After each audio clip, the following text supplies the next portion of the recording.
Today we're joined by Jason Goldworthy of Mervac, and he's the National Manager of Development for the Build to Rent portfolio in the organisation.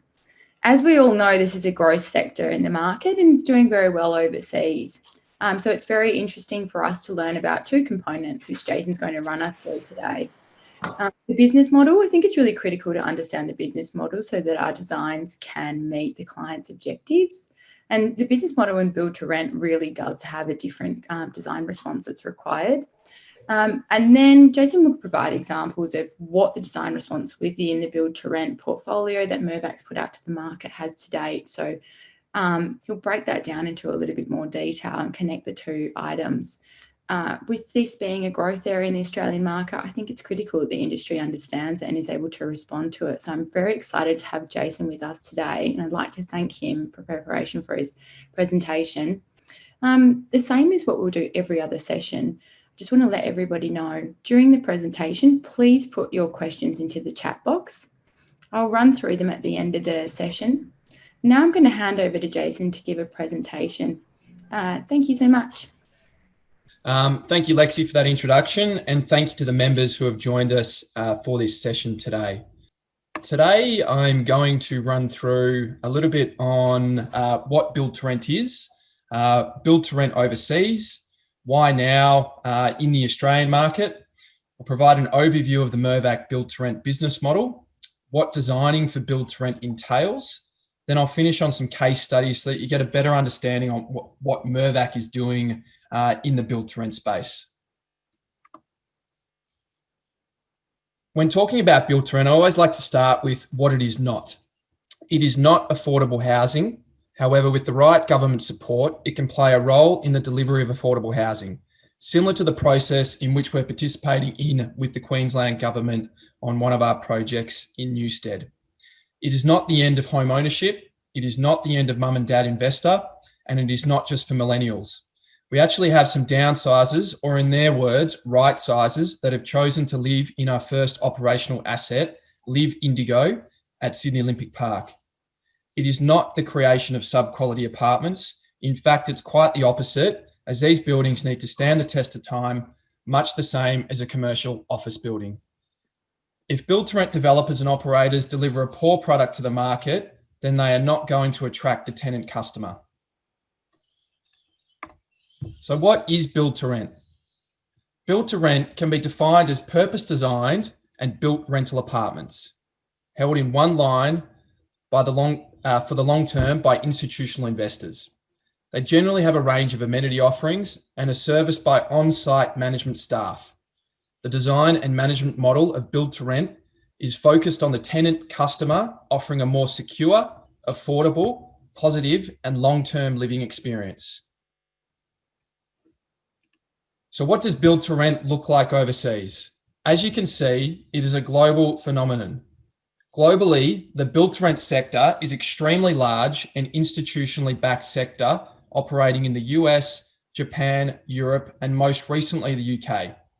The US market is the most mature market globally, with residential REITs having a combined market cap of over 130 billion. Over 25% of the US renter population lives in build-to-rent buildings, or what they call multifamily. The UK market is the most comparable to Australia, and from a standing start over 7 years ago, their build-to-rent market has exploded with over 160,000 dwellings, either complete, under construction, or in planning. The UK market was driven by the same factors creating demand in Australia: housing affordability constraints and demographic and lifestyle changes. The UK market has also had similar constraints with regards to tax and planning, of which we're taking a lot of learnings from. So why now? After 5 years of muted growth in the Australian build-to-rent rental market, the sector is now set for growth as the result of the interaction of three factors. Government support. With significant change in policy settings announced, particularly at a state level, and most recently in Victoria, government is starting to realise the benefits of build-to-rent model in kickstarting residential construction activity.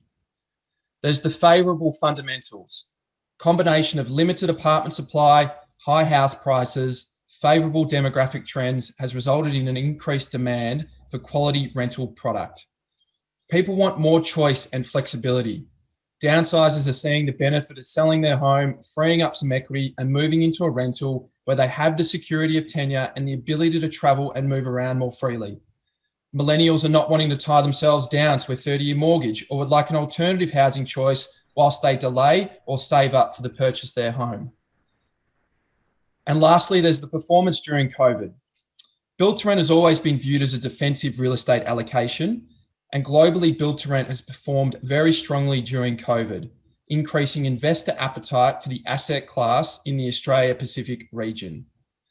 Build to rent solves the customer problem of limited options, poor management, high cost of living, no security of tenure, and limited residential services. So what is the Mervac business model? Mervac has pioneered the Australian build-to-rent sector since its infancy. It wasn't an overnight decision for us, and rather something that we've worked tirelessly over the last 6 years. Mervac's build-to-rent strategy is to revolutionise renting by leveraging our integrated expertise across design, development, and delivery. We then overlay it with a long-term ownership structure and on-site operational and management services through our dedicated platform, LIV Monroe. So what is LIV Monroe? Build-to-rent projects will be managed by a newly created platform, LIV. The LIV platform is a model that centres around three key pillars of simplicity, flexibility, and connection, focusing on elevating the customer experience in the rental market and providing greater security, flexibility, and choice in housing. LIV is for renters only. We give renters the flexibility of renting and the security of home ownership. LIV is a whole new way of living. We combined apartments with lifestyle services to make a home that fits the resident's life exactly. So what does simplicity look like? With white goods and utilities ready to go, it doesn't take weeks to settle in. What does flexibility look like? Your home should move with your life, upsize or downsize to fit your family, pets and all. What does connections look like? Meet the neighbours at community events or bring your friends around to use the cinema or events room. Designing for build to rent. The Mervac build to rent product has been on a journey that has gone through 3 generations. Generation 1 is our LIV Indigo Sydney Olympic Park asset, in which it was a build to sell conversion pre-construction. If we had the luxury to approach it as per Generation 2, then the development would have yielded an extra 30 to 40 apartments and approximately 10% more amenity. Next up, we have Generation 2, which is our LIV Monroe Queen Vic Market asset. This one was a build to sell redesign via secondary consent amendment. Through some clever design and planning gymnastics, we were able to get 90% of what we require out of our build to rent product. And then lastly is Generation 3 product. At the back end of 2019, we arrived at Generation 3 with the acquisition of LIV Aston, formerly known as the Flinders Bank build to sell site, and Liv Albert Fields in Brunswick. Both of these projects offered us the opportunity to design from scratch to enable us to deliver purpose-built build-to-rent buildings. In the not-so-distant future, Generation 4 will occur for us, in which build-to-rent apartments will no longer have the ability to be strata subdivided and sold off. This is likely a couple of years away, however.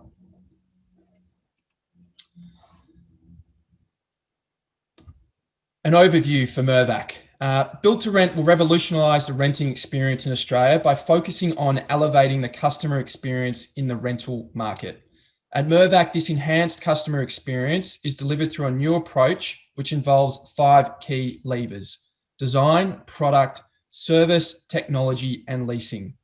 Build to rent is a new asset class in Australia, and the approach to design is going to be critical to its ultimate success. Our first lever is design. On the apartment mix and layout within the building, our non-negotiables include diversity of product mix, ensuring we have various price points, ensuring we cater to a broad customer base fit for the specific asset's location. There's the equitable spread of unit types, ensuring that not all the good apartments are located at the top of the building. All apartments must have a high degree of functionality and standardization, and modularization of kitchen, bathrooms, and bedroom robes is a must. On the car parking strategy, our non-negotiables include all of our assets need to be located within 800 metres of non-road-based transport. This then enables us to take a reduced approach to car parking whilst taking into account demographic and future trends towards car ownership. All of our cars are decoupled from the individual apartments, enabling choice and a cheaper entry point into the building. Why pay for something that you don't necessarily need? We then implement a green transportation plan, which promotes alternative modes of transports. We will manage a fleet of car shares, always have one-to-one bicycle parking. We will provide scooter and bicycle share arrangements. We will design in Uber and taxi set-down zones. And we provide real-time transportation updates via the Assets Building app, whilst also providing designated move-in and move-out loading bays. On the operational infrastructure, our non-negotiables include a leasing office, which must be adjacent to the lobby to promote ground floor activation. We will have a permanent display apartment, an operations team back of house office, parcel and storage rooms, including refrigerated lockers, resident Wi-Fi throughout the common areas, and access technology which removes the need for keys. Your phone and the Assets Building app is your key to the building, apartment, and the amenity spaces. Our second lever is product. Our apartments must have hard-wearing, robust, and durable finishes and fixtures, as we are holding these buildings for 40 plus years and want to minimize life cycle costs. All appliances are provided, meaning you no longer need to worry about the maintenance and upkeep. Blinds to living and bedrooms are standard inclusions.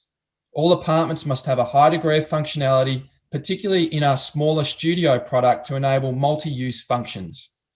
We have energy monitoring smart intercoms, which tracks utility usage so that we can drive tenant behaviour towards a more sustainable future. Our amenity averages between 3 to 5 square metres per apartment. It is tailored to the specific area of the asset. An example of this is our Brunswick project, where we don't have a pool because the Brunswick bars are only 300 metres away. The amenity must be considered an extension of your home. It must be flexible, adaptable, have the ability to change depending on the current customer's preferences. The amenity is an integral part of all of our buildings, and we will ensure that it's curated and welcoming to all. We are heavily focused on sustainability, and as a minimum, all our buildings need to achieve 5-star Green Star and 7.5-star NAFERS. In our Generation 2 and 3 assets, we are removing gas completely from the buildings. We incorporate solar panels for common electricity usage, electrical vehicle car charging stations, and we use smart technology to monitor and track utility usage, in which we will educate and drive tenant behaviour, but also inform the design of our future assets. Our third lever is service, and this is achieved by a combination of our on-site team and resident services. We average approximately 1 on-site team member for every 50 apartments. This means we have 6 staff employed at our LIV Indigo building, ensuring we provide 7 days per week coverage. Our resident services are only limited by your imagination. However, as a base offering, we have parcel and package management, dog walking and dog sitting, as all of our buildings are pet friendly. There's dry cleaning and laundry services, apartment cleaning, plant watering, and curated resident programs. The structure diagram shows the makeup of our LIV Indigo team with the all-important resident service ambassadors. Next up is technology. If you get the technology piece right, it can play such a big role in simplifying and streamlining the customer journey. It's all about convenience. We have created an online web leasing platform where you can pick your apartment and apply for a lease online. Once you have executed a lease agreement online, you can get access to our purpose-built building app where you can manage your lease, make payments, book your move in or move out, book amenity spaces, log maintenance requests, track transportation, and access resident services. The building app is your key to the building and provides your access control. It can even provide remote access control for you. And our fifth lever is leasing. It is our mission to provide a seamless leasing journey where we work around your schedule. We offer bookable or walk-in tours 7 days a week, and we can either offer live virtual tours. There's no time limit on your tour, and the average tour length has been over 2 hours out at LIV Indigo. We offer a range of benefits, ensuring that our tenant customer is no longer treated as a second-class citizen. You are not required to pay a bond, allowing you to keep that money in your pocket. We have capped rent increases. You have security of tenure, and you can stay for as long as you want. Your appliances are included and regularly maintained. Your home already has its utilities and Wi-Fi set up and ready to go. We are pet friendly, and you can personalize your apartment, paint walls, and hang pictures. We are all about providing a housing option that combines the flexibility of renting with the security of home ownership and the connection of a community. Now on to some case studies, which I'll run through 4. First up is LIV Indigo. LIV Indigo is located at Sydney Olympic Park and is part of Mirvac's Pavilions project, which entails a mixture of build-to-rent and build-to-sell apartments across different buildings. The development consists of 315 build-to-rent apartments and has been operational for the last 8 weeks. We are currently 35% leased with a full-time dedicated management team operating on site. The customer feedback has been fantastic, and if you'd like to hear it from the customer's mouth, I'd highly recommend listening to the Flat Chat podcast titled Long-Term Rental Will Tempt Tenants. I think it's episode 99. I'd also recommend logging on to our LIV Mervac website where you can book a tour and come and experience it for yourself. Everyone is welcome. Next up is LIV Monroe. LIV Monroe is located opposite the Queen Victoria Markets and is arguably the best built-to-rent site in Australia. The development consists of approximately 490 apartments and associated amenities split across the podium level and top of the building. Our amenities include lifestyle and fitness floor, co-working spaces, a rooftop cinema, and a range of small and large bookable private spaces for entertaining. The project has been designed by Bates Smart, and we are under construction and are tracking to be operational by the end of 2022. Next up, we have LIV Aston. LIV Aston is located on the fringe of the Melbourne CBD on the corner of Spencer Street and Flinders Street, and is a personal favourite of mine. The development consists of approximately 470 apartments, associated amenities split across the podium level and the top of the building, offering gun barrel views down the Yarra River. The design has been a collaboration between Fender Catsolides, Hecker Guthrie and 6 Degrees. We are days away from receiving our planning approval and will begin early works in the next couple of weeks. And finally, we have Liv Albert Fields. Liv Albert Fields is located in Brunswick and is a development collaboration with Milieu Property. The site is surrounded by 20 hectares of parkland, which makes it a very unique development site. The development consists of approximately 530 apartments and associated amenity tailored to the Brunswick market. Liv Albert Fields is our largest build-to-rent project, and the design has been a collaboration between Fieldwork and Breathe Architects. One of the key project features is the public through links and the pavilion located at the north that is accessible to the general public. We've recently lodged our town planning application and hope to be under construction towards the end of 2021.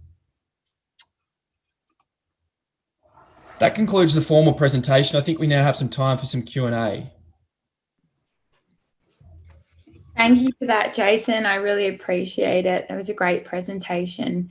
I'm going to go through the questions one by one in the chat box. Okay, perfect. So we have our first question. I'm going to read this one out just in case people haven't read it. Yes, a copy of the presentation of the recording will be provided at the end. The recording will go on our YouTube channel in a couple of days, so please go and have a look at it and send it across to people in your office that might also benefit from viewing the recording. Now, we have a question from Andy Marlowe. What aspects of the tax system currently make build-to-rent challenging? How have they changed so far? So what changes have you seen? And what are you expecting to be the anticipated changes in the near future? Yep. Okay. So I guess the number one biggest tax inhibitor is land tax. There's been some recent announcement, I think 2 days ago in Victoria, about I guess a tax discount. We don't view it as really much of a tax discount. We view it as an equalisation. Build-to-rent buildings are taxed more from a land tax point of view, as we are the owner of all apartments, as opposed to, you're split between owner occupiers and investors. So that really is the number one biggest thing, and we are sort of seeing some positive, I guess, movements with the announcement in Victoria, and New South Wales was about a couple of months ago as well. So I mean, I guess the devil will be in the detail as to what that policy plays out to be, and then at a federal level, you've got the MIT sort of tax status as well, which basically sort of sees build-to-rent assets being taxed at a 30% tax, as opposed to 15% if you were to sort of look at that as a comparable commercial office building. So that doesn't really affect Mervac at this particular point in time, because that's really sort of limited to foreign investors. But when we go out to the market and look to sort of bring on a capital investor, it'll likely be someone from overseas with institutional money. So that will be a big factor at play. Great, thank you for that. Going to move on to the next question, and that's been asked by William Fong. The temporal nature of renting is quite different from owner-occupiers in terms of the occupant psychology. What would the proliferation of a single mode market of homelessness create? Would the proliferation of a single mode market of homelessness create ghettos within buildings and cities? We don't think so. Quite the opposite, actually. I mean, we, as a Mervac proposition, we are acting as the developer, the builder, and the end operator. At the end of the day, it is all about, I guess, creating community, not just within the building, but also tapping into the broader community in which the asset is located. And, similar to what Mervac is known in terms of quality, all of our, projects will be sort of high quality developments in terms of design and construction, because, you can't afford them to be ghettos, because ultimately the model will fail if that's what gets delivered. Particularly in this model, I think it's the biggest risk there. It's a massive one. So that's all your client and your longevity of the business model moving forward. Thank you for that question, William. I really appreciate it. Not sure if William's still on, but William said to leave, so he'll see it on the recording later. We have now a question about Passive House from Andy Marlowe. When will Mervac implement Passive House in these developments, and what's stopping this from happening now? Thanks for that question. We were very close to implementing Passive House on Brunswick. We haven't ruled that out completely. There's just further work that we need to understand to really sort of unlock that opportunity. But if it's not one of the live projects that we've got, we will very much be moving into that Passive House in the near future. Okay, great. Thank you so much for that. Next question here is from Tio Cavallo. The question is, how are leases dealt with? Is it a standard residential tenancy lease or different? It is a standard residential tenancy lease. However, you are able to sort of stay for as long as you want. You will get a reminder, a month out from your lease expiry as to whether or not you'd like to continue leasing, or sort of sign up for another year. If someone was to sign up for multiple years, we can facilitate that as well. But there really is no benefit in signing up for multiple years, because, we're not here to kick you out of the building. We want you to stay for as long as you want. Thank you. Okay, I'm just going to go to the next question. There's quite a few here, which is great. Thank you, everybody. Are apartment sizes typically a little larger than owned apartments? It's a good question. Actually, the inverse. In our model, they're actually a little bit smaller, or they're actually playing to the minimum apartment design guidelines at the moment. And the reason for that is that we typically provide between 3 and 5 square meters of internal amenity on top of external amenity as well. And really, that amenity is treated as an extension of your apartment. So in our model, typically smaller. Okay, great. Thank you. And thanks to Mark Baker for asking that question. I've put in a question in the chat box. You said that tenants are able to customise their apartments and paint them. Is this something that you allow the tenant to manage on their own, or do you have a specified painter that they need to use? And then do they need to, because this is quite European, isn't it? So do they need to return the property to you in its original state at the end of the lease? So a bit in that. So at this stage, we have our own painter, and we offer, I guess, the Dulux color range. So if someone wanted to paint their apartment pink, they're very welcome to. They don't need to return the apartment back to its original state if they were to paint it. As every apartment turn, we factor in a refresh so that when the next tenant moves in, it looks and feels like a brand new apartment. Great, thank you. That's fantastic. And I think our national partners, Dulux, would be very happy to have heard that. Moving on to the next question from Raina. Are all apartments owned and operated by Mervac? Yes, they are in the build to rent model. Yes. Okay, I've put everybody in the chat box. You'll see a link to LIV Monroe, which is what Jason's mentioned in his presentation for you to book yourself in for a tour. So I've included that. Okay, the next question we have is from Anthony Merlin. Do you have any apartment layouts you show? No, I don't, sorry. But one of our favorite, I mean, I can talk to some of our favorite apartment layouts. We look to avoid dumbbell 2-bedroom apartments, and we really like to sort of separate the 2 bedrooms so that, it could function as very much a sharer's apartment or acting as a family. We think it's important to separate those bedrooms as much as possible.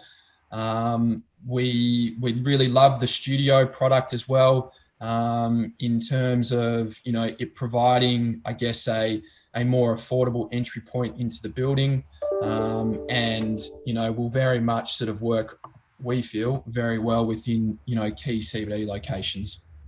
Great, thank you for that, and thank you for the question, Anthony. Now we have a question from Edward White. Do designs have any adaptations due to COVID, such as mechanical services? Good question. I mean, I guess in terms of, I guess the amenity, we'd very much approached, I guess, some few adaptations in terms of the co-working and making sure that there was ample spaces outside of your apartment to actually work within the building. So really co-working and working zones have become really sort of a base amenity offering. In terms of our building services, not so much. I mean, all of our services are centralized, and we use embedded networks. Yeah. Okay, thank you for that. Thanks for the question, Edward. Now we have a question from Michelle Duval. How does the cost, this is an interesting one, cost of renting an apartment in build to rent compared to renting on the private market?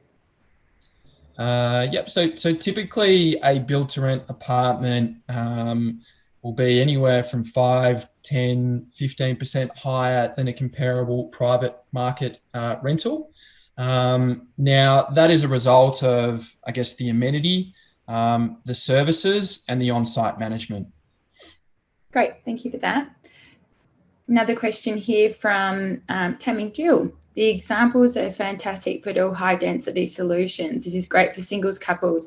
Are there any future proposals to provide a medium density build to rent scheme, such as a terrace house model, which is more suitable for families? It's a very good question. Yes, there will be. And we are very much sort of in that concept design development stage of really sort of, I guess, moving forward with a model type like that. At the moment, under the current tax regime, it makes it very difficult to actually deliver stuff like that. So all the build to rent stuff that you're hearing in the market is very sort of centered around sort of high density solutions, because that's the only, that's the only developments that can actually work under the current tax environment or current environment. And having said that, it's still very, very difficult to actually make it work. Thank you. That's some really useful insight there. Appreciate that, Jason. We've actually got a question which refers to the conversation that Jason and I had yesterday. You'll laugh to see this one in the box. How is the rent to ownership model? So there's a comparison about the rent to ownership model. We actually discussed this yesterday, everybody, and said that we were wondering if it would pop up. So it's a comparison of the two models. Yeah. So, I mean, our model isn't a rent to own model. Our model is rental only. If someone wanted to buy an apartment, then they would buy an apartment that, Mervac is currently selling. I mean, Mervac's been around for 48 years selling apartments. So build to rent very much sort of stands alongside our build to sell business. We do have a rent to own model, but again, that is completely separate to build to rent. The rent to buy model is effectively the assemble model, which I'm sure a number of members would be well aware about. That is not our model. In that model, once the rental period is over, the building then flips to a build to sell building. And the assemble models, I guess the assemble buildings are strata subdivided. At Mervac, we don't strata subdivide, as our buildings will always remain as a rental building. Yeah, great. Thank you so much. And I think one component, I'm not sure if the percentage that I have is correct. You might know, Jason. I think when people move in and sign a lease, they pay a 1% of what would be the 20% down payment for a house. And that's how they secure a contract that sits in the background. They've got 5 years to save up for the rest of the deposit to then purchase the property. So that's the other component of it. Yeah. I was lucky that Chris Duff ran me through the process so I could understand the difference. Yeah, no, it's a great model, but it's something that, it's completely separate to our build to rent model. Yeah, it is a great model. I'm loving seeing all of these new opportunities of housing come into the market and new models. We've got a question here from Barry Small. Is there an assessment qualification process in terms of tenant selection? So this is a good one, part of the regular process. How do you guys manage that in this build to rent model? There is quite a stringent assessment and qualification process. It is all done online, but then also, it is a requirement to come on site and to actually visibly sort of see the product if you are executing a lease. We have knocked back a number of potential tenants because we didn't see them fit for the product and fit for the community. It's all about, I guess, making a conducive community for everyone. So we are quite sort of, strict within reason as to what that assessment qualification looks like. Thank you for that. I appreciate that. Okay, Barry, thank you for the question. We have a question from Cara Wiseman. Building on Tammy's question above, where is the sweet spot in terms of scale of development for Mervac? What would be the minimum size in terms of dwelling numbers for this to be feasible?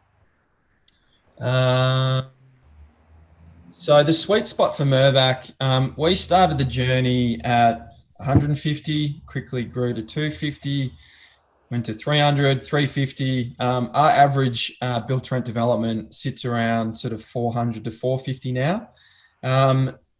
That is, I guess, the model that we've really sort of rolled out or been focusing on the last sort of few years.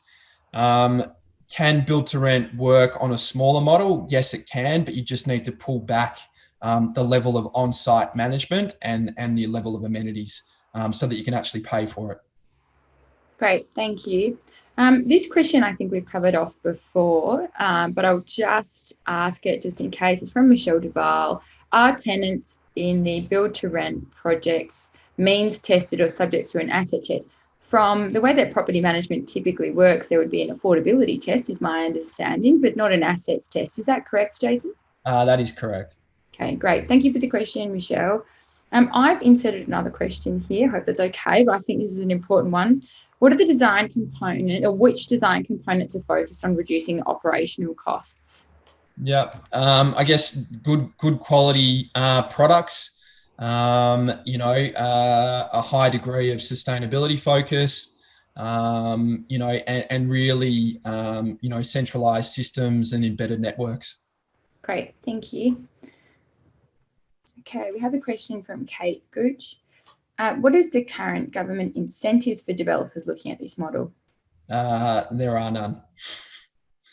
With the exception of mooted tax changes in Victoria and New South Wales.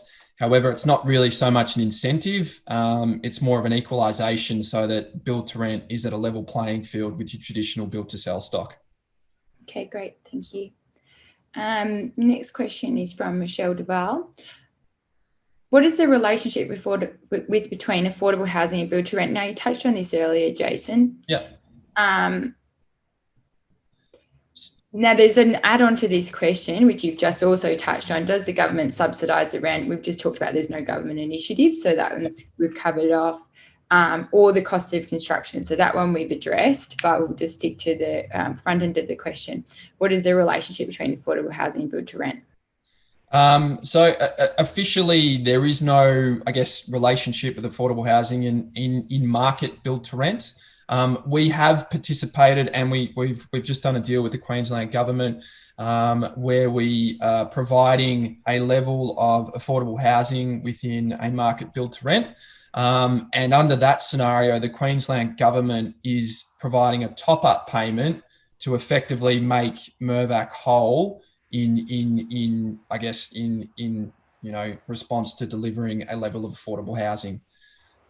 So that model works. We think that model is very scalable and can be rolled out across Australia. And it's a model that you typically see overseas in the US and the UK market that works really well. Great, thank you. We have a question here from Adrian Denray. How attractive is this type of development to the developer financially? Would this be attractive to smaller developers? Is there a minimum development size? So we just learned that Mirvac's minimum started at 150 and then it grew. Yeah, so the definition of build to rent, which is being put together as part of the tax policy in Victoria and New South Wales, is 100 units to be classified as build to rent. So that really is the minimum that will come out in the next couple of months. Is it attractive to a private or small developers? I would like to say yes, but it is very capital intensive because you're not, it's not predicated on pre-sales, obviously. I think as the market sort of establishes itself and you start to get a debt market actively investing in build to rent, smaller developers will take part in it. Yeah, that's a trick to it, isn't it? More confidence in the market for investment because it's the hold and the reduction of the operations cost where possible, where you're really getting your profits. Yeah. Okay, thank you for that. I really appreciate the answers that you're providing with everybody today. Another question here from Tim Westcott, and Adrian, thank you for your question. Tim, onto yours. Are there any planning system constraints to this development model? Yes, there are, particularly up in New South Wales. The apartment design guidelines up here is very much interpreted as letter of the law. So it makes it very difficult to produce build to rent schemes like we are producing down in Victoria. The apartment design guidelines in Victoria offers that flexibility.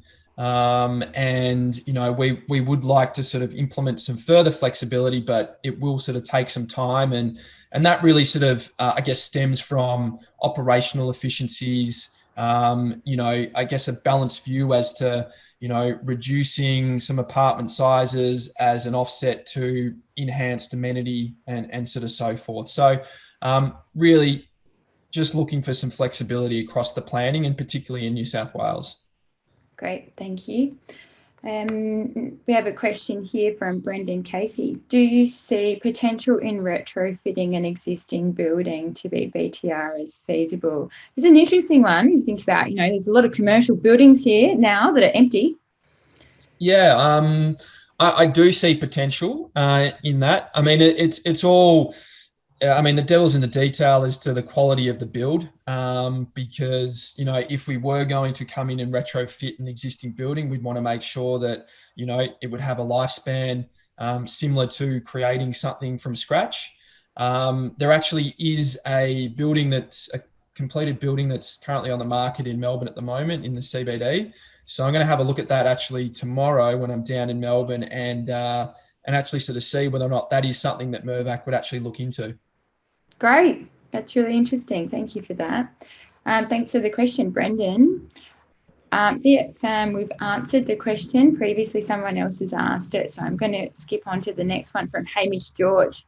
The question from Hamish is, how are you handling universal access for individual apartments? Are they provided with plan options into the same level of standard designs in terms of numbers? Are you working with statutory minimums or more or less?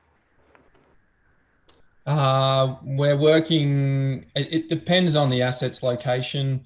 We are working to, most of the time, statutory minimums. Yeah, I think, sorry. We need a clarification on that one. Hamish, can you ask the question? From a planning point of view? Yeah. What's your question? What would you like to know, Jason, to be able to answer that?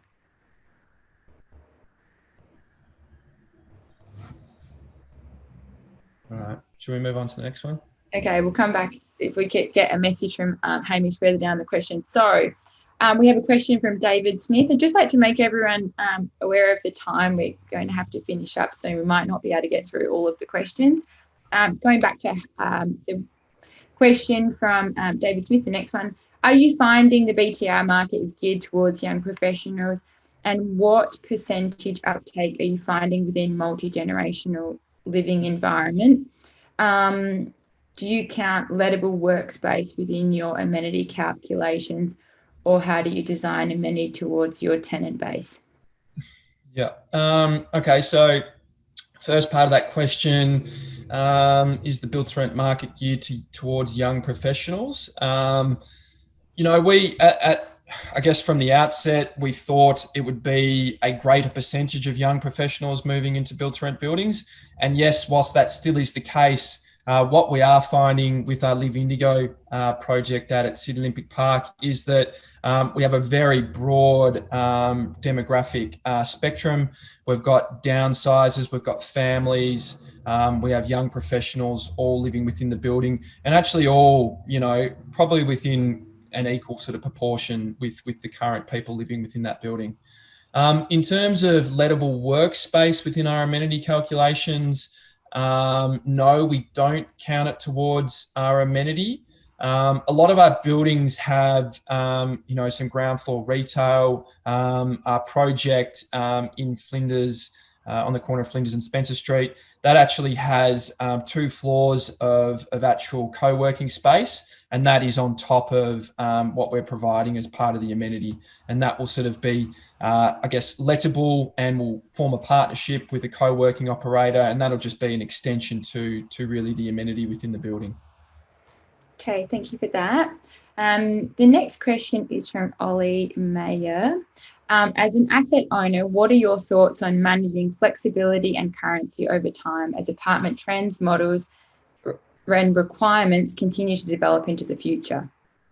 Yeah, I guess we've got to stay on it and really sort of, the beauty in the build to rent model is that, Mervac will remain the owner. So, if we start to sort of see a trend to more larger apartments, then, we would look to sort of amalgamate some apartments or, equally go the other way.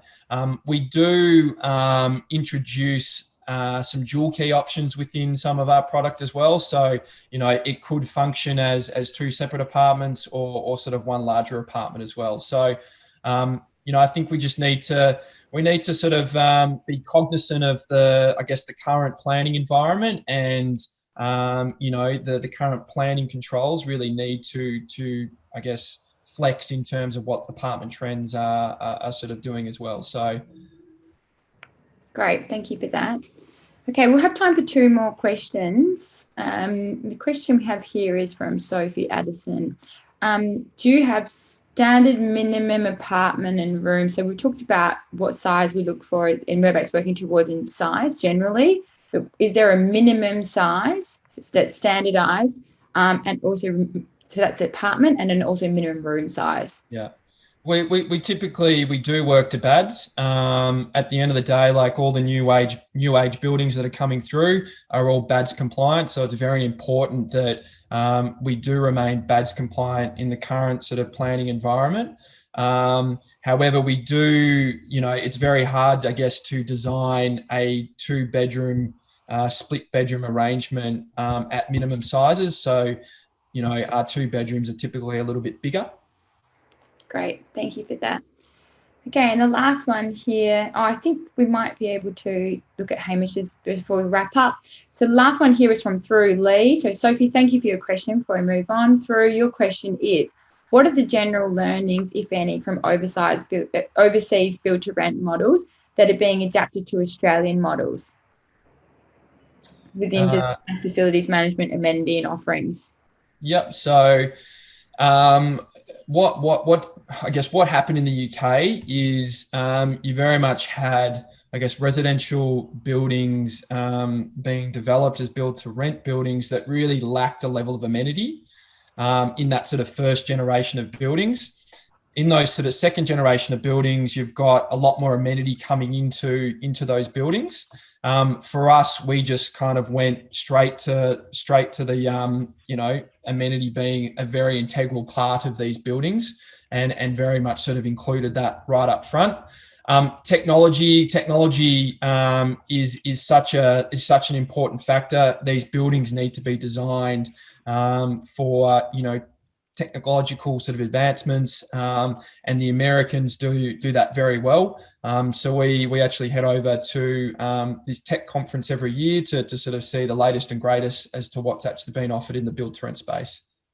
Great, thank you for that. Are you able to let us know what the tech conference is? I think it's over in, well, I don't know if it'll go ahead next year. Nice. Okay, so I'm going to wrap up with, just to summarise and go back to what Hamish was asking before. Are the standard units retrofittable with access features and aids if needed? Yep. So we do. So we have made a partnership arrangement in terms of NDIS. So we do have apartments that are already fitted for NDIS nature. We do actually provide a greater level of livable apartments, and because we are I guess the owner and the manager, if we need to do, supplement those apartments and flip them into more access features and aids if needed, that is something that we can arrange as well. Great, thank you. I'm just going to squeeze one more in, please, Jason, and then we're going to wrap up and thank Jason for his time. Barry Small has asked a question. Can I run a home business from my apartment? You sure can, and we actually, I think we've got about 5 or 6 people living out at Sydney Olympic Park that run their business from their apartment, but they don't actually run it from their apartment. They run it from a combination of their apartment and the amenity space. Great, thank you. That's fantastic. I really appreciate today's presentation, and we're already getting thank yous in the chat box. So I think everybody that's here with us has appreciated it as well. It's great to have an understanding of the business model. So thank you for all of the effort you put in to explain that to us, Jason. The design response is really critical, as this is a growth part of the market. Oh, here we go. The chat box has more thank yous coming through. And I think that by the sounds of some of the questions, you might end up with some people signing up for leases from today's session as well. Okay, thanks, everybody. Thank you, Jason. Excellent. Thank you very much. Bye.